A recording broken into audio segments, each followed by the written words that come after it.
Quantas almas se revelam no caminho que se segue, quanta alegria em tantos lábios que pedem. Quantas almas se revelam no... Boa noite a todos. Agradeço mais uma vez a paciência de vocês em assistir um estudo que a gente fez, né? Quase que exclusivo, porque tem faltado alguns palestrantes, eu tenho entrado aí como Severino, o quebra-galho. A gente, às vezes, para substituir é mais difícil, porque as pessoas têm expectativa de que vem um palestrante X e na hora H vem uma pessoa da casa para fazer a palestra. Mas hoje a palestra era minha mesmo. O tema que a Cláudia me passou foi: a felicidade não é desse mundo. Jesus se reunia sempre com seus discípulos após sair para pregar, e ao retornarem, eles discutiam acerca do que acontecera nas saídas, na pregação. E numa dessas discussões, o mais emocionado, o mais enfático, era Tadeu. E Tadeu reuniu os outros discípulos e estava discorrendo sobre a felicidade. Jesus, achando interessante o discurso de Mateus, aproxima-se do grupo e o questiona, falei Mateus, é Tadeu. Tadeu aproxima-se do grupo e questiona Tadeu: Tadeu, o que você acha que é a felicidade? E Tadeu procura definir: a felicidade, Senhor, para mim, é chegar em casa, encontrar os meus familiares, eles me entenderem, saberem que eu sou uma pessoa difícil, é sair por aí e as pessoas não brigarem quando a gente está divulgando a palavra de Deus, porque por não aceitarem os ensinamentos. Senhor, a felicidade para mim é isso. Jesus o interpela e diz: Tadeu, mas você está definindo a felicidade no âmbito geral. Eu quero saber para você, no seu íntimo, o que é a felicidade. Ah, Senhor, nós somos muito incompreendidos. Quando saímos, as pessoas se voltam contra nós, nós não podemos errar, as pessoas não nos perdoam, as pessoas às vezes são ríspidas conosco, e a gente ignoram que nós temos defeitos, que nós não somos criaturas perfeitas, mas que estamos tentando praticar o bem. Jesus o interpela de novo e diz: Tadeu, mais uma vez você está tentando definir a felicidade de um modo geral, a felicidade do mundo. Mas eu quero saber intimamente o que você entende por felicidade. Houve aquela pausa, Tadeu não conseguiu expressar a felicidade íntima, e todos esperavam que o mestre fosse fazer um discurso prolongado. No entanto, ele se limitou a dizer: Tadeu, a felicidade é plantada no coração dos homens. Se um dia você quiser a felicidade do mundo, quiser que o mundo seja feliz, você terá que plantar essa semente primeiramente no seu coração. E a partir do coração, essa semente vai se disseminar e teremos um mundo feliz. Mas por que eu estou contando essa história, bem simplificada, porque ela está bem descrita no livro Jesus no Lar, de Neio Lúcio, psicografia de Francisco Cândido Xavier. Se a gente vai falar que a felicidade não é deste mundo, e Jesus assevera de que a felicidade pode ser sim desse mundo, e que um dia será, à medida que ela for plantada no coração de cada um de nós. Veremos os tópicos seguintes: o que é a felicidade? Temos que esperar o desencarne para alcançar a felicidade? É possível ser feliz hoje, com o que temos hoje, Como alcançar a felicidade? Se é possível, como alcançar? Com os meios que a gente tem, né? A felicidade não é desse mundo, é um texto do Evangelho segundo o Espiritismo, né? Do capítulo 5º, Bem-aventurados os aflitos. Essa parte do Evangelho fala das bem-aventuranças, né? De Jesus, e esse Bem-aventurados os aflitos é um capítulo excelente quando a gente tem uma aflição, quando a gente está com algum mal-estar, né? Um problema que aos nossos olhos é insolúvel. É muito bom que a gente recorra a esse capítulo, porque as soluções que nos são apresentadas são simples, né? Passos simples que cada um de nós pode seguir. É um consolador que nos foi prometido, veio através do Espiritismo, mas sem dúvida nenhuma Jesus foi o primeiro consolador sobre a terra, né? Não conseguiu consolar a todos, por isso mesmo prometeu um outro consolador que ficaria conosco, que é o Espiritismo. Não sou feliz, a felicidade não foi feita para mim, exclama geralmente o homem em todas as posições sociais. Isto prova, meus caros filhos, melhor que todos os raciocínios possíveis, a verdade desta máxima do Eclesiastes: a felicidade não é deste mundo. Com efeito, nem a fortuna, nem o poder, nem mesmo a juventude em flor são condições essenciais para a felicidade. Digo mais, nem mesmo a reunião dessas três condições tão cobiçadas, pois que ouvimos constantemente no seio das classes privilegiadas, pessoas de todas as idades lamentarem amargamente suas condições de existência. Não é uma verdade? Né? As lamentações não estão restritas às classes menos favorecidas. Inclusive, nós temos observado em países mais evoluídos, países com uma renda per capita maior, um IDH, né, maior, pessoas que são levadas ao suicídio por desespero, né? Então, que aparentemente não tem nenhum problema financeiro. O problema é de outra natureza. E onde é essa natureza? Nos fala aqui ainda, nos lembra do Eclesiastes, um livro do Antigo Testamento, cuja autoria é atribuída a Salomão, mas há controvérsia, porque Salomão viveu aproximadamente 900 anos antes de Jesus, e o Eclesiastes, segundo alguns autores, data de 400 e poucos anos, 500 anos antes de Jesus, culminando ali com a expulsão dos judeus depois da destruição do templo de Salomão, exatamente construído por ele, 900 anos antes de Cristo. Então, cerca de 400 anos depois, esse centro foi demolido por invasores e os judeus foram expulsos.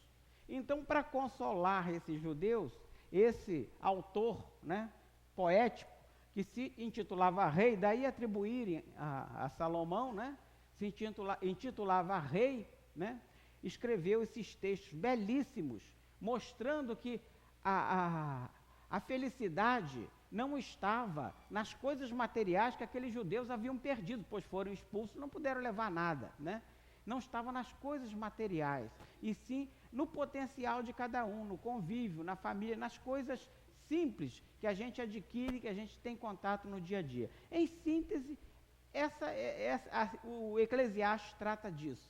Mas é muito legal, um livro, apesar de ser do Antigo Testamento, pode ser lido porque ele é assim atemporal, né? Não se restringe a uma sociedade, não se restringe a uma questão de tempo, não se restringe a credo, né? Ele é um livro que pode ser lido por qualquer um, vale a pena ler, tanto que Kardec, não é Kardec que faz referência a ele, né? François Nicolas Madeleine, Cardeal Morlot, Paris, 1863. Nós podemos notar que o Evangelho segundo o Espiritismo, especialmente, inclusive eu aparece fechando o mês espírita aqui sobre isso, sobre o Evangelho segundo o Espiritismo, tem muita contribuição de espíritos, né? Logicamente, de praticantes católicos já desencarnados, né? Foram cardeais, foram padres, desencarnados, contribuíram com suas comunicações para Kardec editar o Evangelho segundo o Espiritismo. Vamos avançar um pouquinho mais, já que vimos que nem a fortuna, nem o poder, né, nem a juventude, né, corroborando com o que fala o Eclesiastes, lá no Antigo Testamento, né, nada disso nos traz a felicidade. A felicidade, ela é pautada, ela tem seus alicerces em outros valores, não neste. Para que vocês não tenham que ler no Evangelho, eu transcrevi os trechinhos do Evangelho para cá. Diante disso, ou seja, das afirmações do parágrafo anterior, é inconcebível que as classes trabalhadoras invejem com tanta cobiça a posição dos favorecidos da fortuna. Neste mundo, seja quem for, cada qual tem sua parte de trabalho e de miséria, seu quinhão de sofrimento e desengano, pelo que é fácil chegar-se à conclusão de que a terra é um lugar de provas e expiações, né? Quando a gente fala de provas e expiações, a gente fica assim um pouco assustado, né? O que seriam essas provas? Ninguém gosta de de passar por prova nenhuma, ser testado, né?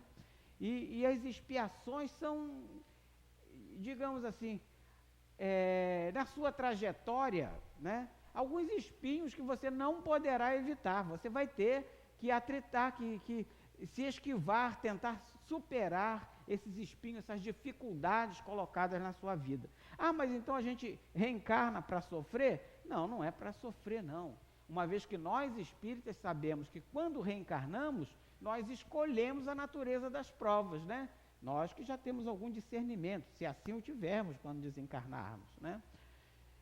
Se não tiver, essa reencarnação vai ser compulsória, porque eu não vou poder ficar parado no ócio o tempo inteiro, né? Para trás eu não ando, mas alguém vai me dar um empurrãozinho, eu vou ser obrigado a andar para frente, reencarnar novamente.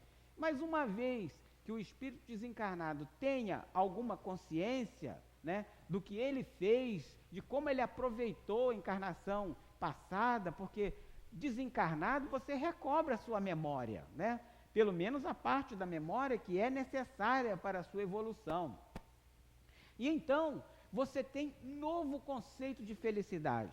A felicidade para mim agora seria um copinho de água gelada. Mas eu vou protelar um pouco a felicidade que a minha amiga gentilmente, né, voluntariamente, olha só, vai lá pegar para mim. Isso é que é felicidade redobrada, né? Tem alguém que se preocupa consigo. Então, a felicidade nós pautamos em coisas materiais, nas coisas que estão ao nosso alcance. Num controle remoto funcionar para eu não ter que esticar o braço até ali, né? É coisa simples que a modernidade nos oferece. Mas essas coisas, às vezes, podem não me servir mais. Essa água que ela me trouxe geladinha, se possível, né? Não sei se estará, mas geladinha nesse nosso ambiente quente, ela é maravilhosa. Mas se eu estivesse num país gelado, né, talvez fosse melhor um cafezinho, né, quentinho e tal, um chá, né, a água mais aquecida, né. Então, o mesmo material, ora me é útil, ora não é útil, porque o meu padrão de comparação, ele é meramente material. Ô, minha querida, você é um amor, obrigado. Olha, molhar a palavra, né? Então, nossa visão é míope, é estreita. Nós pautamos o que é felicidade para a gente na coisa material. Ah, se não me pagarem o 13º esse mês, vai ser a infelicidade total, porque vão me assediar querendo presentes, brindes e tal. O Papai Noel hoje em dia está remodelado. Em vez de ofertar, ele retira, né? Principalmente dos pais, avós, né? É uma coisa séria. Então, a gente pauta a nossa felicidade nas coisas materiais. E na época de Jesus não era diferente. Na época que viveu esse cardeal também não era diferente. Era assim. Tanto que ele nos dá esse conselho.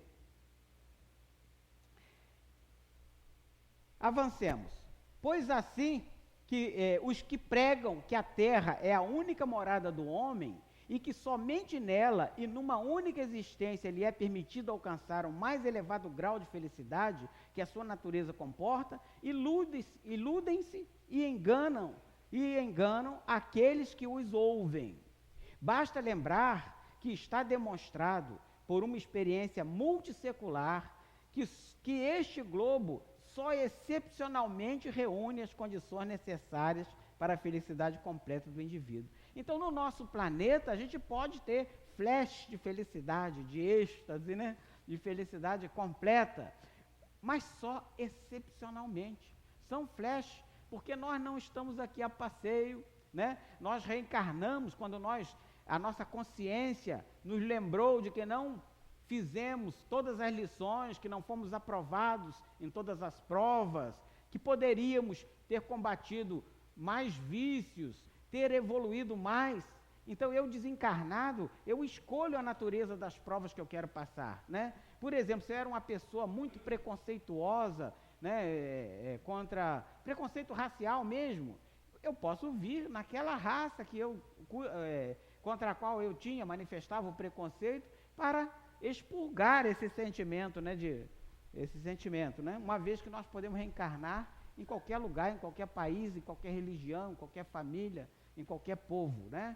Geralmente nós encarnamos entre espíritos que nos são familiares, mas não numa família simplesmente carnal, uma família consanguínea. É uma família espiritual, amigos que nós fizemos ao longo de todas as nossas reencarnações. Via de regra, a nossa família carnal também está presente, né? Então, avancemos um pouco mais. Vamos definir felicidade. Felicidade do latim felicitas, que vem de félix, ditoso, afortunado, feliz, né? Então, se vocês virem alguma pessoa com o nome Félix que não seja feliz, né? Cabe uma reprimenda, ele deveria ser feliz, pelo menos o pai achava que ele seria, né? Então, ditoso, afortunado, feliz. Num sentimento amplo, é a ausência de todo mal e vivência plena do bem, né? Um sentimento mais genérico, a gente ampliar essa definição. Em geral, um estado de satisfação devido à própria situação do mundo. Eu grifei algumas partes, né? Devido à situação do mundo. Então, a minha felicidade tem relação com o mundo, né? Tem relação, porque eu vivo no mundo. Por essa relação com a situação, a noção de felicidade difere da beatitude. Eu já falo sobre isso. O qual é o ideal de uma satisfação independente da relação do homem com o mundo, e por isso limitada à esfera contemplativa ou religiosa. O conceito de felicidade é humano e mundano. Quem nos diz isso não é nenhum religioso, não, um filósofo. Abbagnano, 1970, esqueci o primeiro nome dele, italiano, ele desencarnou agora, recentemente, em 1990, ele é da década de 20 do século passado, né? Desencarnou, foi contemporâneo de muitos de nós, né? Então, uma pessoa que estudou, como vários outros estudaram sobre a felicidade, né? Filosofaram acerca da felicidade. E diz ele que a felicidade tem relação com o mundo. É diferente de beatitude. Por quê? Porque quando ele estudou lá em 1970, quando ele publicou foi em 1970, esses estudos são anteriores, né?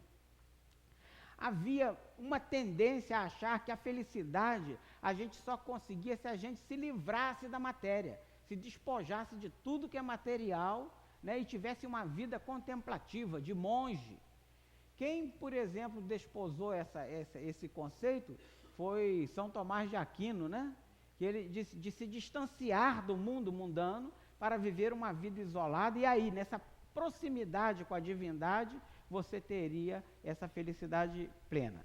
Esse estudioso, analisando, né, viu que a felicidade está relacionada com as coisas normais que você vive, mas não pode ser pautada exclusivamente nas coisas normais, e sim no que aquilo, né, representa para mim, no bem que eu posso extrair das coisas materiais e como eu utilizo essas coisas em prol do meu crescimento, né?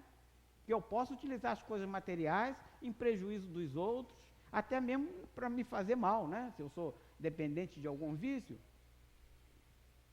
Mas a maneira com a qual eu lido com essas coisas materiais é que vai me trazer esses flashes de felicidade no nosso corrente mundo, né? Na atual situação. Pluralidade dos mundos. Se ele fala que a felicidade não é desse mundo, ora, é porque deve haver outros mundos. É uma lógica simples, né? Deve haver outros mundos. E que mundos são esses? Pergunta 55 de O Livro dos Espíritos, Kardec faz aos Espíritos, né? Todos os globos que circulam no espaço são habitados? E nos respondem eles: sim, e o homem terreno está bem longe de ser, como acredita, o primeiro em inteligência, bondade e perfeição. Há, entretanto, homens que se julgam espíritos fortes e imaginam que só este pequeno globo tem o privilégio de ser habitado por outros seres racionais. Orgulho, vaidade, creem que Deus criou o universo somente para eles. Isso acontece mesmo, gente, porque nós vimos pessoas ao longo da história serem perseguidas por acharem que a Terra, que era o conceito de mundo, né? A Terra seria o centro do universo. E quem discordasse disso ia virar churrasquinho na fogueira da Inquisição, né? Lá na Idade Média. Então nós temos até o Galileu Galilei, eu já até contei isso aqui, mas eu vou contar, ele viu que a Terra não era, já pegando estudos de antecessores, né, aperfeiçoando, observando os astros, viu que a Terra não era o centro do universo, não era o Sol que girava, se dignava a girar em torno da Terra, né, porque era assim que era pensado, né? Inclusive as estrelas, segundo o conceito, né, abraçado por esses estudiosos e abraçado pela igreja, e a igreja, né, seguiu ao pé da letra, a igreja tradicional, dogmática, né, de que as próprias estrelas também circulavam em torno da Terra, e que eram divididas em abóbadas. Tinha umas que eram em abóbadas fixas e outras em abóbadas móveis, por isso que algumas se mexiam e outras não. O Sol era uma abóbada móvel, né, se deslocava em torno da Terra. Não, tanto que os antigos falavam do primeiro céu, segundo céu, terceiro céu, sétimo céu, virou até uma novela do seu tempo, né? Obviamente você não lia, que era eminentemente feminina, mas então esse conceito, né, era muito restrito à Terra. E Galileu Galilei contradisse isso. Aí pegaram no pé dele, obrigaram que ele voltasse atrás no que ele havia manifestado, né? Dizem que colocaram na fogueira e que obrigaram que ele dissesse que não, o Sol não gira, a Terra não gira em torno do Sol, não. A Terra não gira. Ele desceu, falou para os inquisidores de que a Terra não girava, mas diz que quando ele desceu, ele falou para ele mesmo, mas que gira, gira. Tanto que ele ficou preso, né, viveu em prisão domiciliar até o final dos seus dias, né? São equívocos que nós fazemos, esses homens que nos alertam aqui, que se acham mais fortes que os demais, mais inteligentes que demais, inteligência suprema, e se julgam no direito de ditar ordens, fechando os olhos para evidências da ciência. A própria ciência desmorona, né? O Espiritismo, quando nos fala de fé, o Evangelho segundo o Espiritismo, diz que o que é verdade no escuro também tem que ser no claro. Então, quando o Evangelho segundo o Espiritismo foi escrito e as outras obras também, muita coisa estava no escuro, os Espíritos nos trouxeram. Mas nos trouxeram como verdades que quando a ciência evoluiu e pôde nos mostrar, né, com as ferramentas mais aprimoradas, a verdade persistiu. Ao passo de que, se a gente ficar ao pé da letra nos ensinamentos antigos, sem abrir uma porta para a evolução da humanidade, porque nós nascemos para sermos evoluídos, ainda não somos, mas um dia seremos, né? Se a gente não abrir essa porta para a evolução, para as ideias novas, para avaliar, não é acatar sem análise não, avaliar. Se nós fecharmos essa porta, nós estamos fadados a morrer na ignorância, né? Principalmente nessa encarnação. Aí quando desencarnarmos, teremos que ser lembrados e tal, aí encarnamos de novo. E se formos teimosos mesmo, desencarnamos com o mesmo conceito. Bom, vamos ver aqui as categorias do mundo de uma forma gráfica, só para a gente não ficar só no texto, né? Os mundos, segundo uma divisão simplória, para ilustrar, os espíritos fizeram para a gente, né? Que pode não ser exatamente assim. Não há um só mundo primitivo, existem vários e vários planetas em estados primitivos. Mas os primitivos são planetas, onde são colocados espíritos que reencarnam pela primeira ou nas primeiras vezes, né? Ou seja, a partir do momento que o princípio espiritual, né, vai se depurando, se transforma num espírito, o espírito que tem uma identidade, tem uma memória, né, é uma instância espiritual, ele não vai mudar nunca, né? Vai ser ele o resto da vida, né? Ele vai ter que reencarnar concebido ignorante num local primitivo. Como é que ele vai lidar com algo moderno, né? Com um pensamento mais aberto? Ele vai ter que aprender do zero. Então, esses mundos primitivos, e a Terra já foi um desses mundos primitivos, né? Quando os espíritos aqui reencarnaram, está lá na Gênese Espiritual, no livro A Gênese de Allan Kardec, né? Deus, para não criar uma espécie de seres completamente nova, utilizou uma que aqui já havia uma espécie, né, de macacos que podia abrigar espíritos embrutecidos como aqueles, e a teoria da evolução de Darwin, né, ela realmente tem tudo a ver com a teoria da criação segundo o Espiritismo, né? Então, mundos primitivos são criados com essa finalidade. Ali há, muito próximo da animalidade, barbáries de toda espécie, né?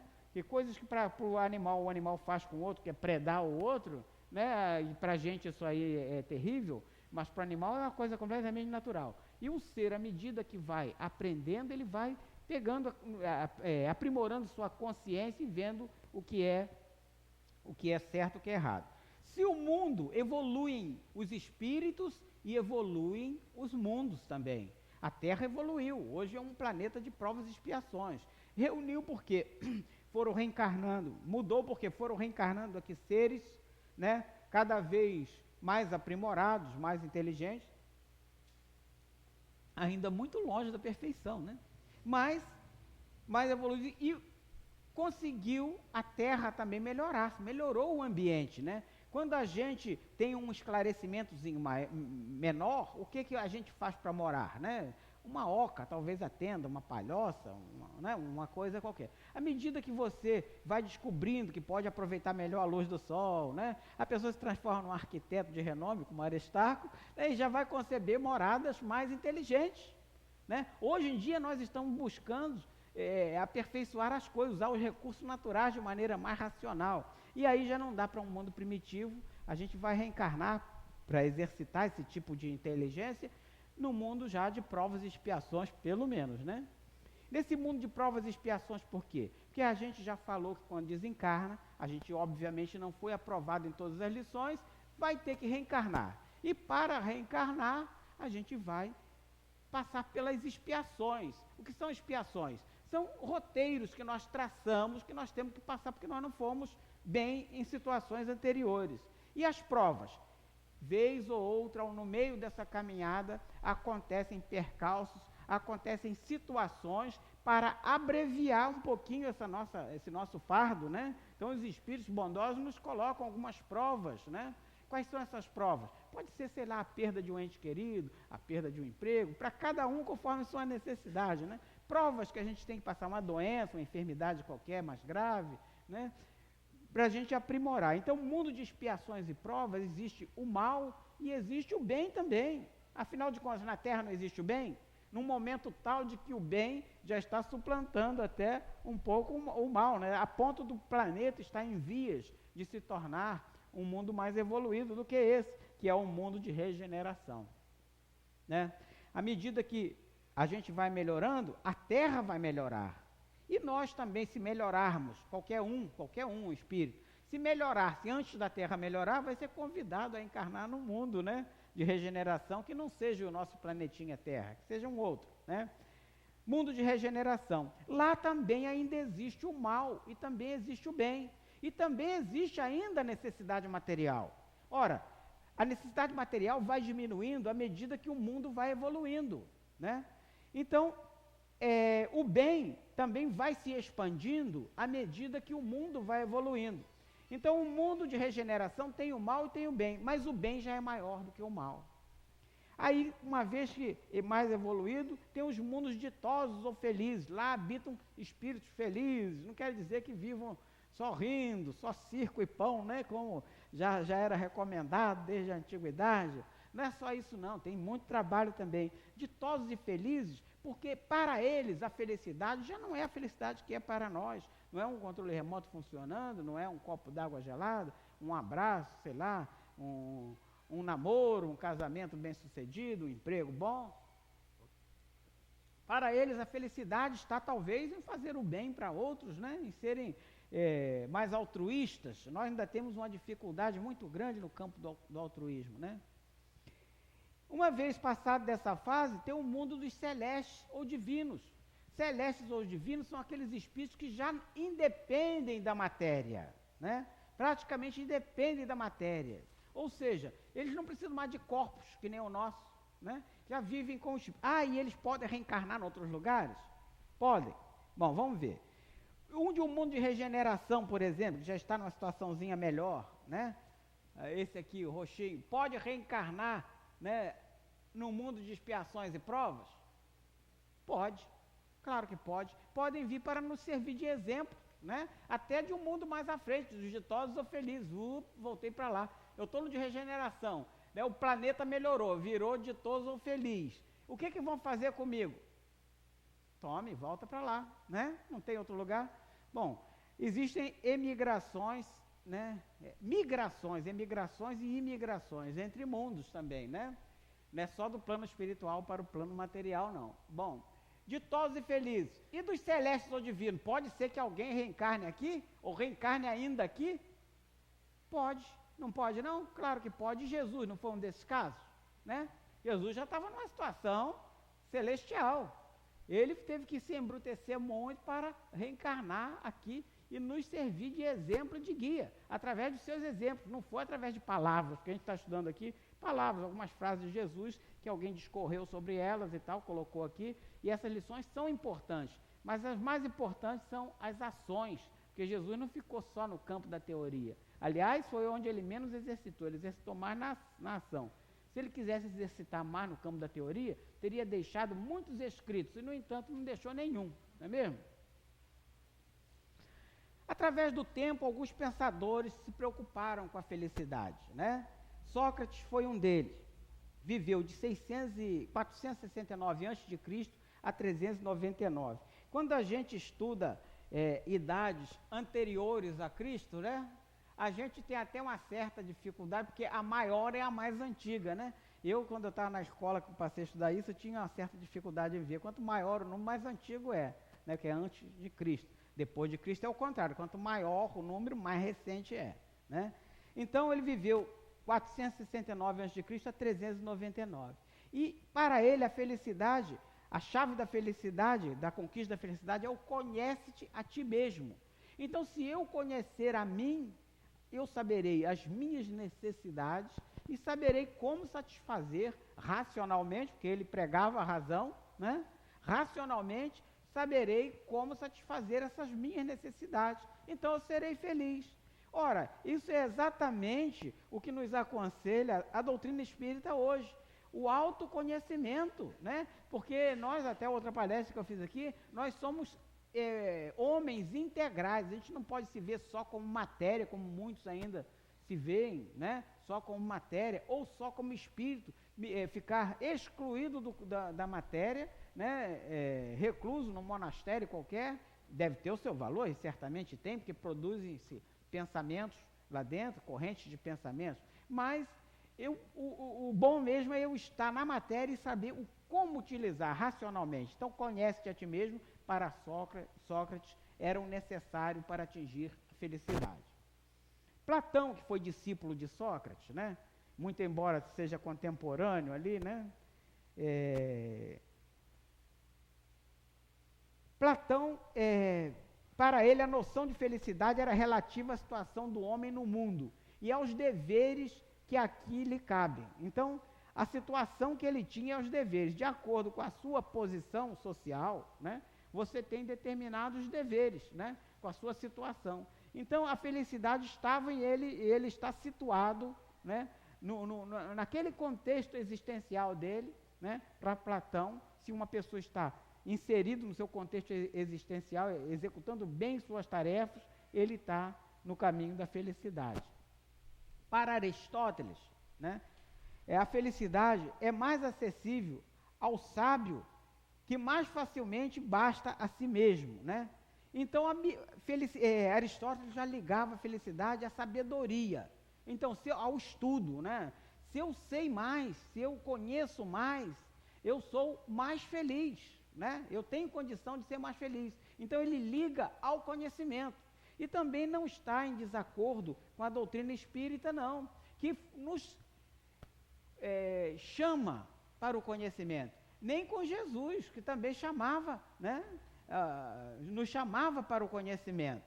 Está em desacordo com teorias anteriores a Jesus, que nos proibia determinados conhecimentos, linhas de conhecimento, né? Isso era para uma elite e não para o povo comum. mas tanto o Espiritismo quanto Jesus e os pensadores modernos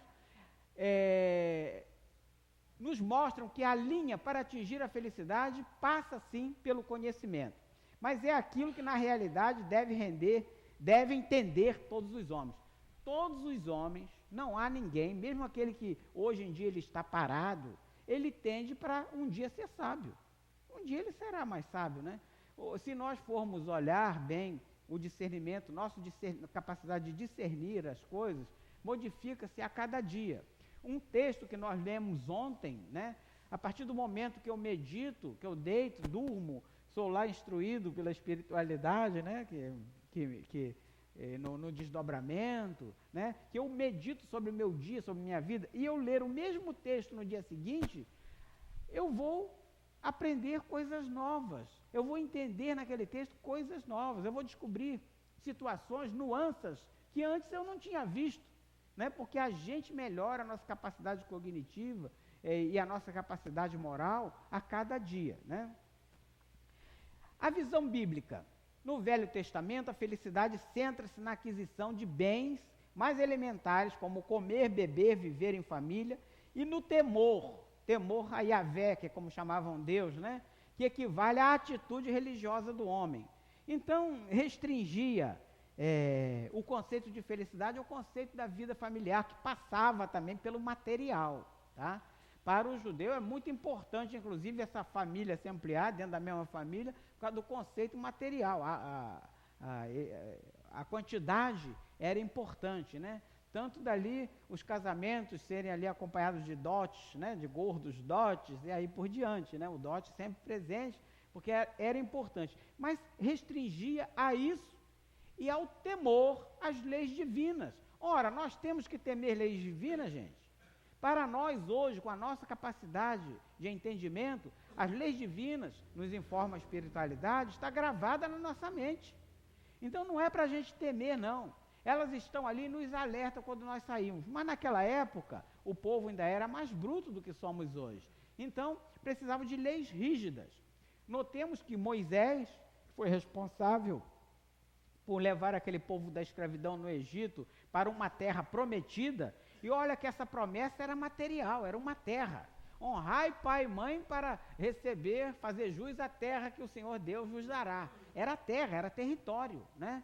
Então, o próprio Moisés recebeu 10 leis divinas, 10, e fez 500 e tantas outras, né, leis humanas, logicamente intuídas por espíritos, né, superiores a eles, que eram para conduzir aquele povo. Então, o povo, com medo de transgredir essas leis, praticava menos crimes, menos delitos, menos roubo e aí por diante. Mas ainda assim, a exemplo do que ocorre hoje, que hoje somos mais esclarecidos, eles também praticavam, né?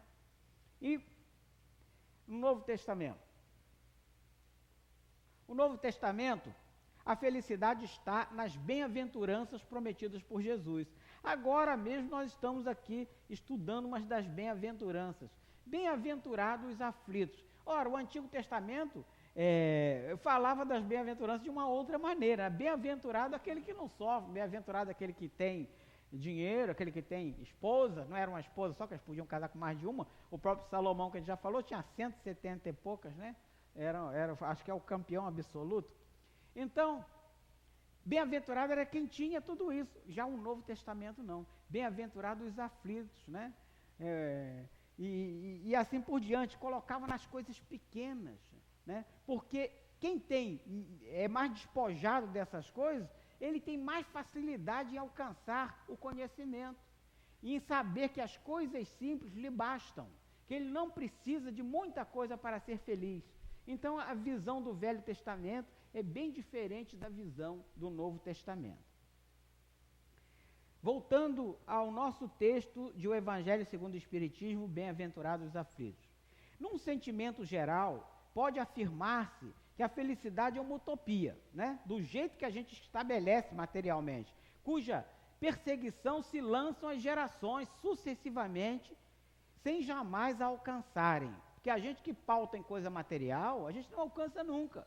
Porque à medida que eu alcanço alguma coisa, eu já quero outra, né? À medida que eu tenho um celularzinho né, que só falava, há bons tempos, né, que o celular só falava. Eu já quero um que faça outras coisas, que acesse a internet. E se me faltar internet, aí é infelicidade total, né? Porque se o homem sábio é uma raridade nesse mundo, o homem realmente feliz não se encontra com maior facilidade. Então, o homem sábio que está aqui, realmente sábio, nós tivemos alguns, e são espíritos mais evoluídos que estão em missão, né? Em missão. Dentre nós, há os mais sábios e os menos sábios, né? Poderíamos botar até os menos ignorantes e os mais ignorantes, né? Porque pessoas ainda que não conseguem exercitar o seu potencial e descobrir a si mesmo, descobrir no seu interior o que lhe basta. Tudo que aqueles filósofos falaram com palavras distintas, né? O sentido na realidade caminha para a mesma coisa, o conhecimento. E esse conhecimento não é só das coisas exteriores, do mundo exterior, é o conhecimento íntimo, da minha capacidade. Num sentido geral, estou ficando meio gagá, né? Deve ser a busca da felicidade. Aquilo em que consiste a felicidade terrena é de tal maneira efêmera para quem não se guiar pela sabedoria, que por um ano, um mês, uma semana de completa satisfação, todo o resto da existência se passa numa sequência de amarguras e decepções. Isso não acontece, gente? Às vezes as pessoas acham que a felicidade está nos prazeres da vida, que a vida oferece, e muitas vezes se perde em vício. Então, para você ter, às vezes, 20 minutos, ele fala aqui um dia, um mês, uma semana, né? Às vezes ele passa por percalços que ele nem imaginava, né? Quantas vezes não sacrificam a vida de uma família inteira, suas vidas todo dia para comprar um ingresso de escola de samba, né? E a gente vê muito isso, e não é barato não, hein? Não é barato não, lá aqueles do Rio, né? Então, às vezes o cara poupa aquele dinheirinho, deixa de comprar coisas para sua família, de ter uma vida em família, que o convívio gera felicidade, para viver ali aquelas poucas horas do que ele acha que é felicidade. E depois ele vai passar por necessidade, lógico, né? Não existe um benefício que não tenha uma paga também, nós temos que pagar pelos benefícios, né? E notai, meus caros filhos, que estou falando dos felizes da terra, desses que são invejados pelas massas populares, porque é invejado sim, que aquele que consegue comprar o ingresso para a final de Copa do Mundo, a gente está dando aqui exemplo, aquele que consegue passar as férias em Cabo Frio, né, é invejado, né, porque nem todos conseguem passar as férias na nossa cidade, que é linda, né, muitos vêm para cá, e muitos vêm, trazem a casa nas costas, porque não tem condição de arcar com a estrutura, e quando voltam alguns, logicamente, né, sem dinheiro, porque eles não tinham condição de arcar com uma temporada daquela, né, que infelizmente nas cidades mais bonitas o turismo é de uma maneira mais cara. Então, nós pagamos depois, né, passamos aflições por conta de algumas horas, de alguns dias, de alguns meses de prazer. Isso está no Evangelho segundo o Espiritismo, e nos colocado por François Nicolas Madeleine. Consequentemente, se a morada terrena se destina-se por Cardeal Morlot. Consequentemente, se a morada terrena se destina a provas e expiações, é forçoso admitir que existem, além da morada mais favorecida, em que o espírito do homem, ainda prisioneiro do corpo material, desfruta em sua plenitude as alegrias inerentes à vida humana. Foi por isso que Deus semeou no vosso turbilhão esses belos planetas, superiores, os quais os vossos esforços e as vossas tendências vos farão um dia gravitar, quando estiverdes suficientemente purificados e aperfeiçoados. Então, quer dizer, é o resumo do que falamos, né? Nós estamos aqui ainda dentro das nossas condições, achando que o nosso corpo, mesmo o nosso planeta, é uma prisão para nós.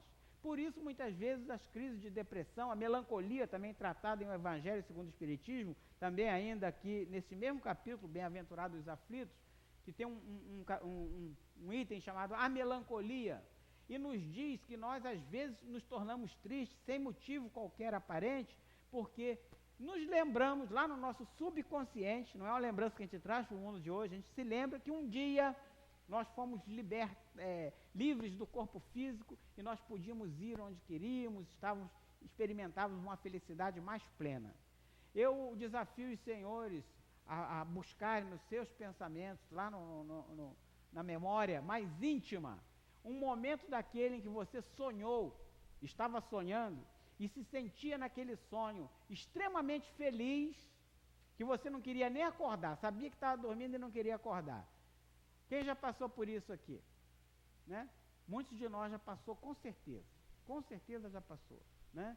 E aquele momento é o momento que a gente está desdobrado do corpo, a gente está na nossa condição de espírito.